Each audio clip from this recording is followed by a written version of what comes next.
Do you want to talk about it? तो baby का plan करेंगे। गाड़ी क्यों नहीं लेते हो तुम? Next question is about Dhruv and my job. कभी कभार लोगों को लगता है कि सामने वाले को इंग्लिश आती हो फिर भी आपको नहीं जवाब देता है। तो मुझे काफी डिफिकल्टी होती थी तब। ये भी हो सकता है कि आपको जॉब ना मिले। 9,000 euros पर मंथ।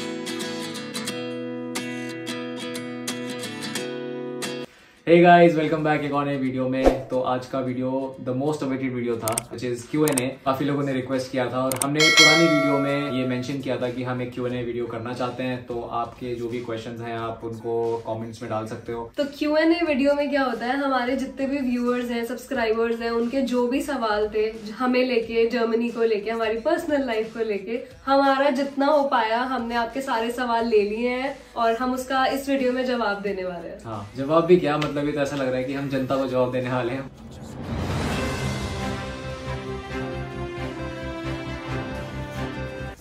हम लोगों ने सोचा कि हम एक Q&A वीडियो करते हैं, क्योंकि उससे आप लोग हमें थोड़ा और ज्यादा जान पाओगे, थोड़ा और क्लोज आ पाएंगे हम एज अ फैमिली। तो इसलिए हम लोग ये आज वीडियो बना रहे हैं और हम लोगों ने कुछ टॉप क्वेश्चंस पिक करे हैं जो बहुत रिलेवेंट हैं, जिससे आप लोगों की हेल्प होने वाली है, जिससे आप लोगों को हमारे बारे में और पता चलेगा। अगर इस वीडियो में हमसे कुछ इंपॉर्टेंट मिस हो जाता है तो आप कमेंट करके हमसे फिर से पूछ लेना, हम आपको रिप्लाई करके बता देंगे। तो हमने कुछ 14-15 क्वेश्चंस कलेक्ट करे हैं आप लोगों से। तो पहला सवाल है कि हम कौन सी सिटी से बिलोंग करते हैं। तो हम लोग दिल्ली से बिलोंग करते हैं। हिमेश और मैं, हम दोनों दिल्ली से हैं और हमने अपनी मोस्ट ऑफ द लाइफ वहीं बिताई है। और दिल्ली मेरी जान। हमें बहुत ज्यादा याद आती है हमें दिल्ली की, हमें खानों की। आप तो व्लॉग्स देखते हो, आप लोगों को पता है कि हम लोग कितना खाना वगैरह कितना मिस करते हैं। हमें यहाँ पे खाना नहीं मिलता वैसा। और जो भी दोस्त हैं हम लोगों के यहाँ पे, हमारी सबसे ऐसी एक फन वे में एक बहस चलती रहती है, एक फन वे में डिस्कशन होता रहता है कि कौन सी सिटी ज्यादा अच्छी है, कौन सी सिटी में खाना ज्यादा अच्छा मिलता है। कोई लोग बोलते हैं मुंबई में ज्यादा अच्छा मिलता है, हम लोग बोलते हैं दिल्ली का अच्छा है। लेकिन ये कोई डिबेट है ही नहीं, सबको पता है दिल्ली का खाना बेस्ट है। बट ये नेवर एंडिंग कॉन्वर्सेशन है, तो इसके बारे में बात नहीं करते। Right, moving on to next question. Okay, next question is about education. तो एजुकेशन के बारे में हम क्या बता सकते हैं। हम लोगों ने अपनी बैचलर्स इंडिया से की है, दिल्ली से करी है। इनफैक्ट जैसा कि हमने आपको बताया, हम दिल्ली से हैं। हम दोनों की स्कूलिंग, हम दोनों की ग्रेजुएशन दिल्ली से हुई है। और मेरी मास्टर्स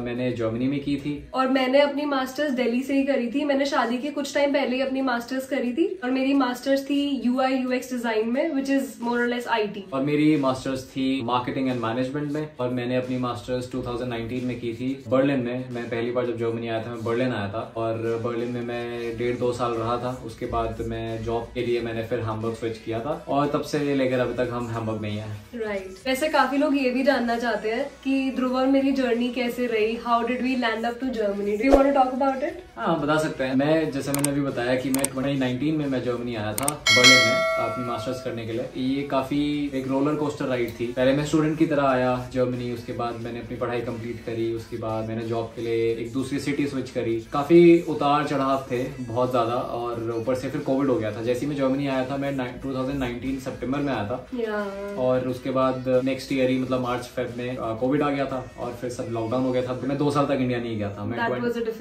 2020 और 2021 मैं इंडिया नहीं गया था। मैं 2021 के एंड में इंडिया गया था, नवंबर। तो 2 साल तक मैंने अपनी फैमिली से नहीं मिला था, मैंने निमिषा से नहीं मिला था। तो काफी टफ सिचुएशन थी। उस टाइम पे तो यही था ना कि आपने सर्वाइव ही कर लिया, तो वही बहुत बड़ी बात है। एग्जैक्टली, सब कुछ बंद था, ना फ्लाइट्स ले सकते थे ना कुछ। आप लोगों को तो पता ही होगा कि कैसे सिचुएशन था तब। मैंने हैम्बर्ग मूव किया तो जॉब के लिए। उसके बाद हम लोगों की शादी हुई 2022 में। के बाद निमिषा ने मुझे ज्वाइन किया जर्मनी में रिसेंटली लास्ट ईयर। उसका प्रोसेस तो आपने देखा ही था, हमारी प्री सर्टिफिकेट वाली स्टोरी। अगर आप लोगों को नहीं पता है तो आप हमारी वीडियो जरूर देखना। हमने स्पाउस वीजा के ऊपर एक अलग से वीडियो बनाया था, जिसमें हमने काफी डिटेल में वो वीडियो बनाया, तो आप वो वीडियो देख सकते हो जाके। मैं तो बोलूंगी अगला सवाल बहुत ही, it's very sensational, it's most demanded. Next question is about Dhruv and my job, so you go first. तो मेरी जॉब की जर्नी स्टार्ट हुई थी बर्लिन में। जब मैं स्टूडेंट था, मैं 5 Guys में काम करता था, एक रेस्टोरेंट है वहाँ पे as a part time employ. के बाद जब मेरी मास्टर्स खत्म हुई तो मुझे हैम्बर्ग से एक जॉब अपॉर्चुनिटी मिली, इसीलिए फिर मैंने बर्लिन से हैम्बर्ग स्विच किया था। और अभी I work as an account manager और मेरा जो जॉब प्रोफाइल है उसमें I have to handle different clients. वो कंपनी के साथ कस्टमर्स होते हैं, मैं उनको हैंडल करता हूँ। तो या आपकी बारी, आप बता दो। Right. So by profession I am a UI UX designer. Currently मैं कोई फुल टाइम जॉब परस्यू नहीं कर रही हूँ और मैं फ्रीलांस प्रोजेक्ट्स ले लेती हूँ because I am handling YouTube full time. तो मुझे जितना वक्त मिलता है मैं अपने आर्ट पोर्ट्रेट्स को, अपने इंस्टाग्राम को और कुछ UI UX design freelance projects ले लेती हूँ अगर मुझे वक्त मिलता है तो। Otherwise this is it I think. वरना टाइम निकालना बहुत मुश्किल है। मैं फुल टाइम जॉब करता हूँ तो उसके साथ साथ यूट्यूब करना, बाकी चीजें करना, घर संभालना, ग्रोसरी लेने जाना, मतलब there are lot of things. But उसके साथ साथ काफी सारी चीजें से मैनेज करना बहुत डिफिकल्ट होता है। तो इसलिए अभी जितना हमसे होता है हम उतना कर पाते हैं, बाकी तो आगे देखते हैं कैसे होता है। Okay, moving on to the next question, importance of German in Germany and in job sector. ये क्वेश्चन भी काफी सारे लोगों ने पूछा था और ये काफी इंपॉर्टेंट क्वेश्चन भी है एक्चुअली। तो इस टॉपिक के ऊपर आई एम श्योर आप लोगों ने काफी सारी वीडियोस ऑलरेडी यूट्यूब पे देखी होंगी। हम लोग कुछ अलग नहीं बताएंगे, बस मैं अपनी तरफ से एक अपना एक्सपीरियंस आपको दे सकता हूँ जो हम लोगों ने अभी तक फेस किया है जर्मनी में। ऐसा नहीं है कि अगर आपको जर्मन नहीं आती है वो आप यहाँ पे सर्वाइव नहीं कर सकते, ऐसा नहीं है। राइट, ऐसे बहुत सारे लोग हैं जो 8-8, 10-10 साल से यहाँ पे और उनको अभी तक जर्मन नहीं आती है। Exactly. और ऑन दी अदर हैंड ऐसे बहुत सारे लोग हैं जो आने से पहले इतना जर्मन सीख कर आए हैं और यहाँ आके थोड़ा सा प्रॉब्लम होता है क्योंकि लोगों को लगता है कि लोग ना इंग्लिश में बात करते हैं ना कोई और लैंग्वेज में बात करते हैं। कभी कभार लोगों को रेसिज्म फील होता है, कभी कभार लोगों को लगता है कि सामने वाले को इंग्लिश आती है वो फिर भी आपको नहीं जवाब देता है। थोड़ी सी ना जर्मनी ऐसी कंट्री है, very proud of their own culture, अपनी भाषा पे उनको बहुत गर्व है तो वो उसको ऐसे ही रखते हैं। और ये अच्छा भी लगता है, अगर आप दूसरी कंट्री में जा रहे हो तो आप उनकी थोड़ी बहुत तो भाषा सीख के जाओगे ना। हाँ, जॉब सेक्टर्स में काफी सारी कंपनीज होती हैं जिन कंपनीज में इंग्लिश बोली जाती है। जर्मन कंपनीज होती हैं, उस कंपनी में भी इंग्लिश लैंग्वेज होती है बट दे प्रेफर जर्मन। इसका मतलब ये नहीं है कि उनको जर्मन ही चाहिए, ऐसा नहीं होता है। वो आपकी स्किल के ऊपर भी डिपेंड करता है। अगर आप जो भी आप करते हो, आप जिस भी प्रोफेशन में हो, आप उसमें अच्छे हो और आप प्रूव कर सकते हो कि आप अच्छे हो, तो आई थिंक इतनी ज्यादा प्रॉब्लम होती नहीं है। जहाँ तक हमारा एक्सपीरियंस रहा है, मैं इतनी ज्यादा जर्मन नहीं बोलता हूँ। मैंने B1 B2 के आसपास मेरी जर्मन है और बहुत ज्यादा फ्लुएंट नहीं हूँ जर्मन में। ये मेरा जॉब रोल हमेशा से इंग्लिश में रहा है इसीलिए। But I will say it's important to learn German. अगर आपको जर्मनी में लॉन्ग टर्म रहना है तो आई वुड से कि जर्मन सीखना इज अ बेटर ऑप्शन, क्योंकि आप अच्छे से सोसाइटी में इंटीग्रेट कर पाते हो। आप जब डिफरेंट ऑफिस में जाते हो तो वहाँ पे लोग जर्मन बोलते हैं, पहले जर्मन बोलते हैं, उसके बाद आपको उनसे पूछना पड़ता है कि आप इंग्लिश बोलते हो या नहीं। काफी लोग बोलते हैं कि हम इंग्लिश नहीं बोलते, हम लोग जर्मन ही बोलते हैं। वहाँ पे काफी लोगों को डिफिकल्टी होती है, फिर वो किसी ट्रांसलेटर को अपने साथ लेके जाते हैं। कुछ ऑफिसेज में इंग्लिश बोलते हैं, काम आसानी से हो जाता है, बट कभी कभी होता है कि डिफिकल्ट होता है। मेरे साथ ये बहुत हुआ था जब मैं स्टार्टिंग में आया था यहाँ पे बर्लिन में और हैम्बर्ग में भी। काफी सारे ऑफिसेज में जर्मन बोलते थे तो मुझे काफी डिफिकल्टी होती थी तब। बट जैसे जैसे मैंने धीरे धीरे जर्मन सीखी तो मैं थोड़ा बेसिक बात करने लग गया था। सब लोग यही बोलते हैं कि इंपॉर्टेंट है, सीखो, उसके बिना नहीं होगा। बट ऐसा नहीं है कि बिना जर्मन के आप सर्वाइव ही नहीं कर सकते, ऐसा नहीं है। यहाँ पे बहुत सारे लोग हैं जो जर्मन नहीं बोलते। तो बेसलाइन यही है, it's important to learn German but it's not necessary. Again ऐसा भी नहीं है कि अगर आप C1 तक जर्मन सीख लो और उसके बाद ये भी हो सकता है कि आपको जॉब ना मिले। ऐसे मैंने बहुत सारे लोग देखे हैं जो बहुत अच्छी जर्मन बोलते हैं एंड उनके पास जॉब नहीं है, क्योंकि अभी फिलहाल जर्मनी में जॉब मार्केट थोड़ी सी टफ है। थोड़ी सी नहीं, बहुत ज्यादा टफ। आई थिंक ये हर जगह है अभी। Even in Canada, US, Australia, कहीं भी आप देख रहे हो यहाँ पे ले ऑफ का इतना प्रॉब्लम हो रहा है, हर जगह हो रहा है। एग्जैक्टली। तो थोड़ा सा अभी फिलहाल वक्त खराब ही चल रहा है, बट सब कुछ चेंज हो जाता है, हमेशा ऐसा नहीं रहता है। बिल्कुल। तो यही था। Moving on to next question. Okay, which is cost of living for people here. I think cost of living बहुत सब्जेक्टिव है, डिपेंड करता है कि आपका लाइफस्टाइल कैसा है, काफी सारे फैक्टर्स पे डिपेंड करता है। अगर हम आपको एक एवरेज दे सके 2 लोगों के हिसाब से, अगर एक कपल या फिर कोई भी 2 लोग अगर एक घर में रहते हैं तो कितना ग्रोसरी का खर्चा आता है या जो भी एक्सपेंसेस है। हम सबसे मोटा जो चंक होता है वो होता है रेंट। 800 से लेके 1500-1700 यूरो तक जा सकता है। उसके बीच में आपको कहीं भी मिल सकता है, कम भी हो सकता है, 800 से नीचे भी हो सकता है, बट वो बहुत डिफिकल्ट है अभी की सर्कमस्टांस देख के। और हो सकता है 1500-1700 से भी ज्यादा हो, बट ऑन एन एवरेज इसके बीच में रहता है। और इस रेंट के कॉस्टिंग में यूजुअली इलेक्ट्रिसिटी, वाईफाई, आपका पानी का बिल और हीटिंग कॉस्ट, ये सब इंक्लूडेड होता है। इसके बाद जो मेन खर्चा होता है वो होता है ग्रोसरी का। तो ग्रोसरी का आपका जा सकता है 300 यूरो से लेके 600 यूरो तक का। हाँ। अब देखो क्या होता है यहाँ पे जर्मनी में, आपको बहुत सारी चीजें ऐसे ऑलरेडी जैसे प्री कुक्ड होती है ना, जैसे चने ऑलरेडी बॉयल मिल जाते हैं, राजमा ऑलरेडी कैन में बॉयल मिल जाते हैं, ब्रेड्स आप इजीली ले सकते हो। तो कम्प्लीटली डिपेंड करता है कि आप ज्यादा जंक ईटर हो या फिर आप हेल्दी ईटर हो। अगर आप थोड़ा सा जंक खा के निपटा लेते हो तो आपका 300 से 400 में हो जाएगा। बट हम वो रेकमेंड नहीं करेंगे। अब अच्छे से खाने पे तो बंदा अच्छे से स्पेंड कर सकता है, बिल्कुल जरूरी भी है, और खाने पे अच्छा ही स्पेंड करना चाहिए। क्योंकि आप इतना दूर दूसरी कंट्री में रह रहे हो तो वी विल सजेस्ट कि आप थोड़ा सा एक्स्ट्रा एक्स्ट्रा पैसे लगा लो लेकिन अपनी सेहत पे ध्यान रखो। यूजुअली हम टाइम बचाने के लिए हम बहुत सारी ऐसी चीजें कर देते हैं जो रेलेवेंट नहीं होती है। मतलब बाहर से बहुत खाना खाते हैं, हम नहीं खाते हैं हम इतना बाहर से हम बहुत कम खाना खाते हैं। हम लोग सिर्फ घर पे कुक करते हैं। तो ग्रोसरी का खर्चा 300 से 600 के बीच में जा सकता है। बिल्कुल। रेंट और ग्रोसरी ये मेन खर्चे होते हैं क्योंकि ये होने ही होने। उसके अलावा जो आपके हाथ में है वो है आपका लेजर, आपका घूमना फिरना, उसके अलावा आपकी शॉपिंग, कपड़े बहुत सारी चीजें होती हैं। उसके अलावा तो आप कितना भी खर्च कर सकते हो और कुछ नहीं भी कर सकते। और हाँ, ट्रांसपोर्ट एक और खर्चा है जो आई थिंक जर्मनी में स्टैंडर्ड है, विच इज डॉइचलैंड टिकट। वो 50 यूरोस की आती है, 49 यूरोस की। अब जिसके पैसे बढ़ गए हैं उसके आई थिंक 54 हो गए हैं। जो उस टिकट से आप पूरे जर्मनी में कहीं भी घूम सकते हो। बट जो फास्ट ट्रेन होती हैं, जो आइस होती है, उस पे आप नहीं घूम सकते। सिर्फ छोटी ट्रेन पे, बसेस में, हर ट्रांसपोर्ट पे आप घूम सकते हो। तो वो स्टैंडर्ड प्राइस है। उसके अलावा आई थिंक आपका नेटफ्लिक्स, आपके अलग अलग सब्सक्रिप्शन, वो आप खुद से अंदाजा लगा सकते हो ऐड करके कि कितना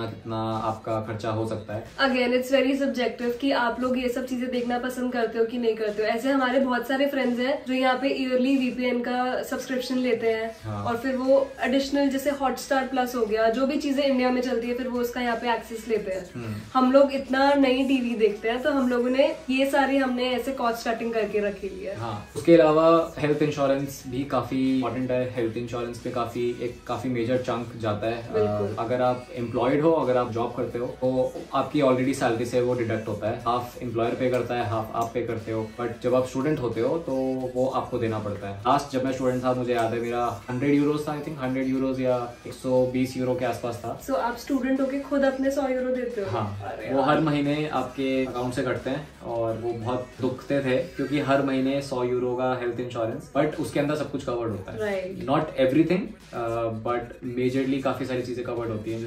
उसके लिए हम लोगों को एक अलग से डिटेल में वीडियो बनाना पड़ेगा। अगर आपको लगता है कि हमें उसके ऊपर एक वीडियो बनाना चाहिए तो आप कमेंट्स में डाल देना, हम लोग इसके लिए अलग से वीडियो बना सकते हैं। और इसके अलावा बहुत इंपॉर्टेंट एक्सपेंस मान सकते हो आप उसको, व्हिच इज रेडियो टैक्स। ये बहुत एनोइंग चीज है बट आपको स्टिल देना पड़ेगा जर्मनी में, और जरूरी है। जब आप किसी घर में रजिस्टर करते हो, जब आप सिटी रजिस्ट्रेशन कराते हो तो आपके घर पे एक लेटर आता है फ्रॉम ARD और वो 17 यूरोज होता है पर मंथ। तो आपको वो 3 मंथ्स का देना होता है, विच इज 55 यूरोज के आसपास पड़ता है वो, और वो आपको देना ही देना पड़ता है। अगर नहीं दोगे तो आपके पास लेटर आते रहेंगे, वो बिल बढ़ता रहेगा। और उससे होगा ये कि आगे जाके क्रेडिट स्कोर आपका खराब हो सकता है, आपके साथ कोई भी लीगल कॉन्सिक्वेंसेज हो सकते हैं। और जब आप दूसरी कंट्री में रहते हो तो अच्छा रहता है कि अगर आप इन फाइन से, यहाँ के रूल्स और रेगुलेशन से थोड़ा सा बच के रहो। हाँ, तो यही सारे एक्सपेंसेस हैं जो मेजर एक्सपेंसेस हैं। इन सब के अलावा भी और एक्सपेंसेस होते हैं। आई एम श्योर हम लोग कुछ ना कुछ जरूर भूले होंगे। तो आप लोग, अगर आपको लगता है कि हम कुछ भूले हैं तो आप प्लीज कमेंट पे मेंशन कर देना ताकि हम उसका रिप्लाई करके आपको बता सके। क्योंकि एक्सपेंसेस एक ऐसी चीज है जो बहुत सब्जेक्टिव है और वो पर्सन टू पर्सन डिपेंड करती है। हम अगर कुछ खर्चा कर रहे हैं तो हो सकता है आप ना करो, आप कर रहे हो तो हम नहीं कर सकते। मुझे याद है ध्रुव अपने कुछ एक्स कलीग्स के बारे में बताता था। कुछ लोग ऐसे भी होते हैं जिनका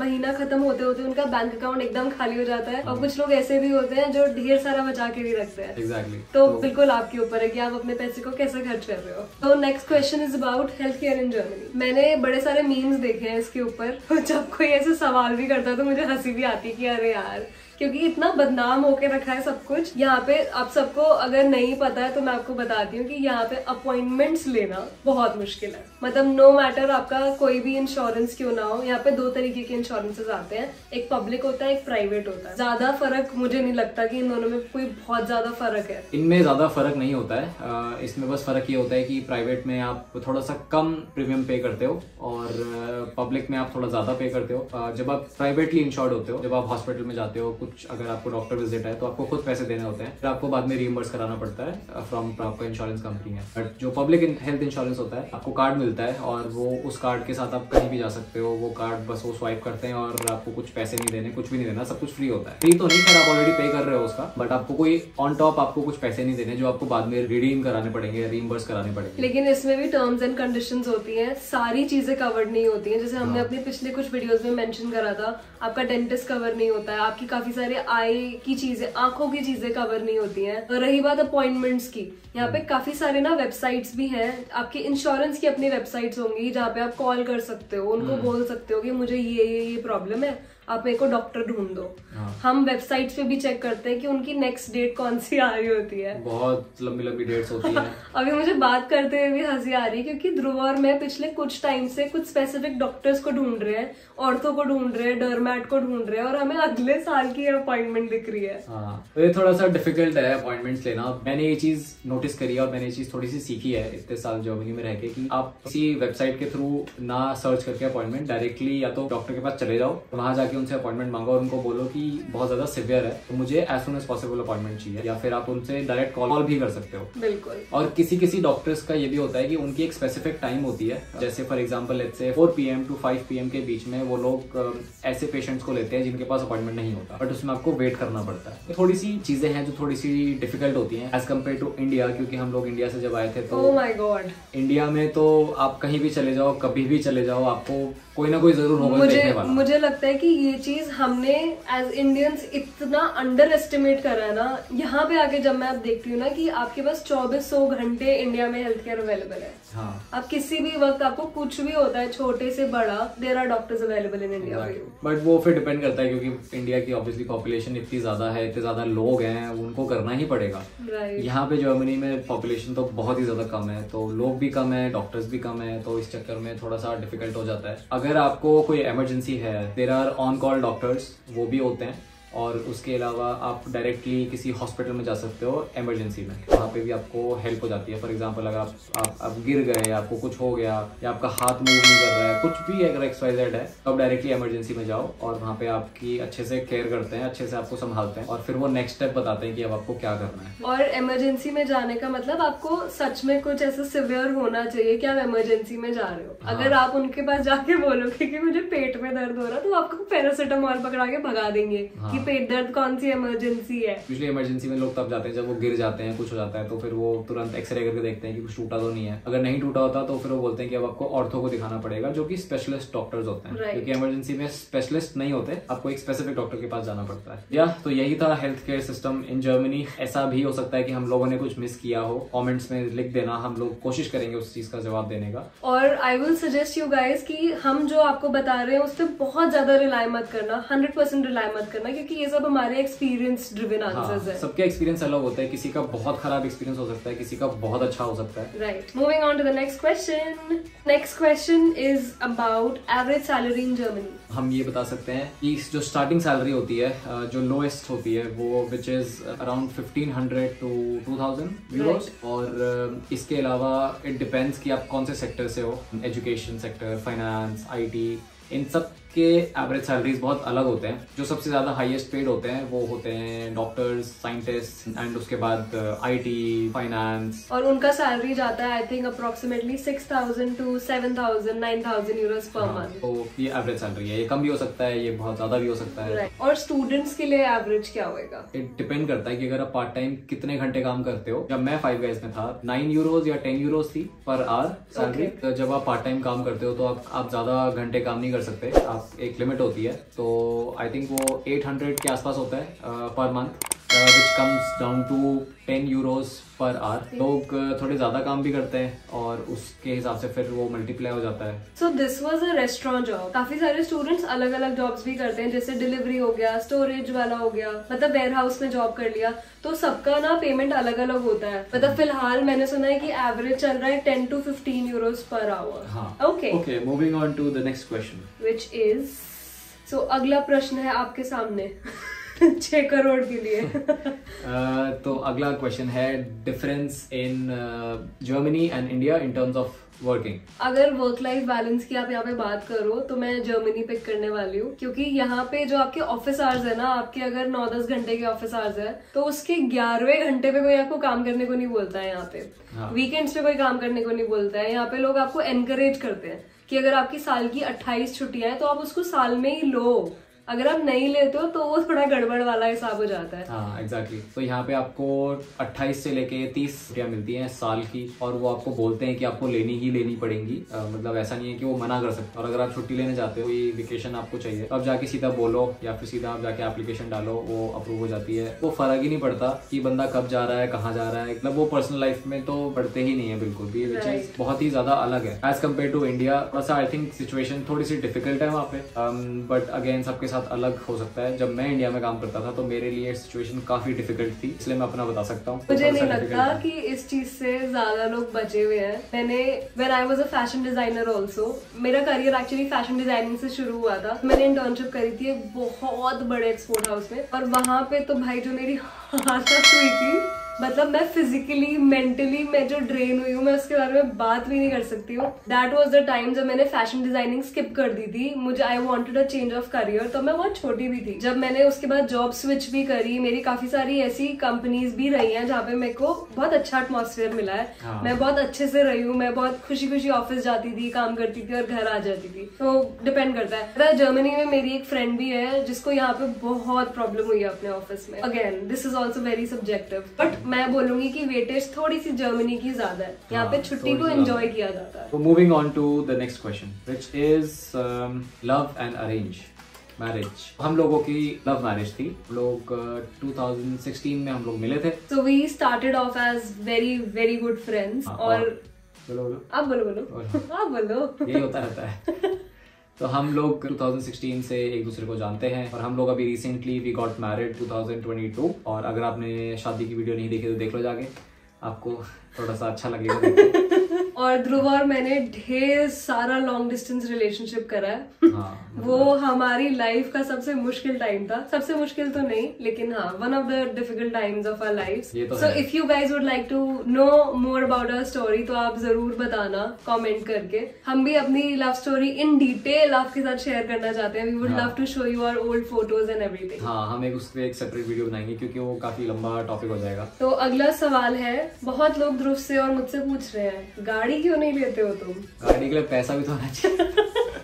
नहीं, no, jokes apart। गाड़ी हम इसलिए नहीं ले रहे हैं क्योंकि जर्मनी का पब्लिक ट्रांसपोर्ट बहुत ज्यादा अच्छा है। मतलब हम लोग नीचे उतरते हैं, हमें बस मिल जाती है, और ट्रेन हमारे घर से बहुत पास में है। पूरे यूरोप का आई थिंक यही हाल है। पूरे यूरोप में इतना अच्छा पब्लिक ट्रांसपोर्ट है, यहाँ पे आपको गाड़ी की नीड नहीं है। यहाँ पे बहुत सारे लोकल लोग भी, उनके पास भी अपनी खुद की गाड़ी नहीं है कि लोगों को जरूरत नहीं लगती है। एग्जैक्टली। हम लोग गाड़ी अब लेना प्रेफर करेंगे जब हमारी वो नीड हो जाएगी। हम लोगों की अभी वांट है, हम लोग चाहते हैं गाड़ी लेना। आई थिंक अभी इस गाड़ी में स्पेंड करना हमें थोड़ा वर्थ नहीं लग रहा, क्योंकि हमें एक्चुअली में जरूरत नहीं है। हम लोग सब कुछ ट्रांसपोर्ट में करते हैं और बहुत अच्छे से करते हैं। बस हमें कभी बार लगता है कि हमें कभी रोड ट्रिप पे जाना चाहिए कहीं, तो हाँ, तब हमें लगता है कि हमारे पास गाड़ी होनी चाहिए। और वो भी हमको कभी साल में एक बार अगर फील होता है, नहीं तो हमें वो भी फील नहीं होता। और अब जब गाड़ी की बात हो ही रही है तो सबको लाइसेंस के बारे में भी बता दो। लाइसेंस आई थिंक गाड़ी से ज्यादा इंपॉर्टेंट लाइसेंस है। लाइसेंस बहुत ज्यादा डिफिकल्ट तो नहीं बोलूंगा, बट डिफिकल्ट है। बहुत ज्यादा पैसा भी लगता है लाइसेंस बनवाने के लिए, क्योंकि आपकी क्लासेस होती हैं, आपको प्रैक्टिकल देना पड़ता है, आपको थ्योरी देना पड़ता है। और जो प्रोसेस होता है वो ऐसे होता है कि आप पहले थ्योरी के लिए पढ़ते हो, उसके अलग पैसे हैं, आप फिर थ्योरी देने जाते हो, उसके अलग पैसे हैं, और आपको 95% आई थिंक क्लियर करना पड़ता है थ्योरी के क्वेश्चंस। और यहाँ पे कोई आपको पैसे देके लाइसेंस नहीं देगा, वो है ही नहीं यहाँ पे, वो कल्चर ही नहीं है। तो पता है यहाँ पे ना रूल्स और रेगुलेशंस की बहुत इज्जत करते हैं लोग। आपने देखा होगा यहाँ पे कोई सड़कों पे हॉर्न नहीं बजा रहा है। आपने ये भी सुना होगा कि कैसे यहाँ के ऑटोबान में कोई स्पीड लिमिट ही नहीं है। आप इतनी तेज गाड़ी चला रहे हो। मैं जब यहाँ पे नई आई थी, ध्रुव को बोलती थी कि ये बस ड्राइवर कैसे गाड़ी चला रहा है, ये इतना तेज गाड़ी चलाते होते। मैं सच में बहुत बार डर जाती थी कि जूम करके गाड़ी निकल रही है। अगर ग्रीन लाइट है तो वो नहीं देखते कि कोई रोड पे आ रहा है जा रहा है, वो लेके जाते हैं तेज, क्योंकि अगर वो धीरे चलाएंगे गाड़ी तो पीछे वाला ठोक देगा उनको, या पीछे वाला हॉर्न मारेगा कि तुम धीरे क्यों चल रहे हो। हाँ, और यहाँ पे सब तेज इसलिए चलाते हैं कि सब लोगों को उस चीज की अकल है, सब लोग जानते हैं, सबको नॉलेज है यहाँ के रूल्स क्या है, साइन बोर्ड्स क्या है। हाँ। इसलिए लाइसेंस बहुत महंगा है। लाइसेंस कितने का है वैसे? मैंने सुना है, जो मेरे दोस्तों ने जब लाइसेंस बनवाया था तो उनके आई थिंक 3,000 यूरो से 3,500 यूरो तक लग गए थे। लेकिन वो आपके पूरे साल भर में लगते हैं, with in a span of 1.5 years। It's a bit complicated और थोड़ा सा डिफिकल्ट है, इसलिए गाड़ी से ज्यादा इम्पोर्टेंट यहाँ पे लाइसेंस है। Okay, so this is our second last question. ये सवाल सिर्फ ध्रुव के लिए। रेडी? आपके लाइफ का सबसे अच्छा डिसीजन क्या है? It's not done yet. Besides marrying Nimisha. काफ़ी अच्छा क्वेश्चन था by the way. I think जब आप लाइफ में प्रोग्रेस करते रहते हो, जब आपकी लाइफ बढ़ती रहती है, तो बहुत सारे डिसीजंस आते रहते हैं जो आप लेते हो और वो अच्छे डिसीजंस होते हैं, कुछ बुरे भी होते हैं। But besides Nimisha, I think जो मेरा सबसे अच्छा डिसीजन था अभी तक लाइफ का, वो ये था कि मैं एक बहुत ही छोटी एज से आई गॉट इनटू स्पोर्ट्स और मैंने फुटबॉल खेलना स्टार्ट किया था। आई थिंक जब मैं 5th या 6th क्लास में था। मुझे ऐसा लगता है कि आई थिंक वो सबसे अच्छा डिसीजन था तब, क्योंकि जब आप कोई स्पोर्ट्स में इंडल्ज होते हो, जब आप कोई स्पोर्ट्स खेलते हो और that too a team sport, आपके सब लोग होते हैं, तो आपको बहुत कुछ सीखने को मिलता है। आप लीडरशिप सीखते हो, आप टीम वर्क सीखते हो, आप बहुत कुछ सीखते हो और जीतना तो सीखते ही सीखते हो, बट आपको हारना कैसे है और आपको हार के उसको एक्सेप्ट कैसे करना है, आई थिंक वो बहुत इंपॉर्टेंट है। और वो आई थिंक मैंने सीखा है और अभी तक मतलब मैं फुटबॉल खेल रहा हूँ और काफी अच्छा डिसीजन। मुझे लग रहा है कि आपने पूरी लिस्ट अभी तक ऐसे नहीं बताई है कि it's not just these 3-4 things, बहुत सारी चीजें आती हैं, बहुत छोटी छोटी चीजें होती हैं जो ऐड करती रहती हैं। जब आप ऐसे कुछ स्पोर्ट को परस्यू करते हो लाइफ में, मुझे याद है ध्रुव मुझे बताता था कि ये सुबह सुबह 5 बजे उठ जाता था, बहुत लंबे टाइम तक सुबह सुबह 5 बजे उठ के ये फुटबॉल खेलने जाता था और फिर उसका शेड्यूल वैसे हो जाता था। बहुत खेले हैं हम लोग, जो भी मेरे फ्रेंड्स थे, जो मेरे क्लोज फ्रेंड थे, चाइल्डहुड फ्रेंड्स थे, हम सब सुबह सुबह उठ जाते थे और हम बहुत एक्साइटेड होकर उठते थे कि हमें खेलने जाना है। कभी कभी तो नींद नहीं आती थी और सुबह सुबह जाते थे 5 बजे 6 बजे मैच खेलने जा रहे हैं। और तो इससे सिर्फ आपका डिसिप्लिन नहीं बनता, इससे सिर्फ आपका शेड्यूल नहीं बनता, आप बहुत सारी लाइफ स्किल्स सीखते हो, आप लाइफ से डील करना सीखते हो, आप हेल्दी लाइफस्टाइल अडेप्ट करते हो, आपके अंदर पेशेंस आता है और आप बहुत सारी नेगेटिविटी से दूर रहते हो। हाँ, फुटबॉल स्टार्ट करने के बाद आई गॉट इनटू जिमिंग, क्योंकि मैं एक ऐसे एथलीट था और मेरा काफ़ी मन करता था और फिर मैंने ऐसे जिम ज्वाइन किया और फिर जिम जाने के बाद और ज़्यादा डिसिप्लिन आया और ज़्यादा हेल्दी लाइफस्टाइल अडॉप्ट करा।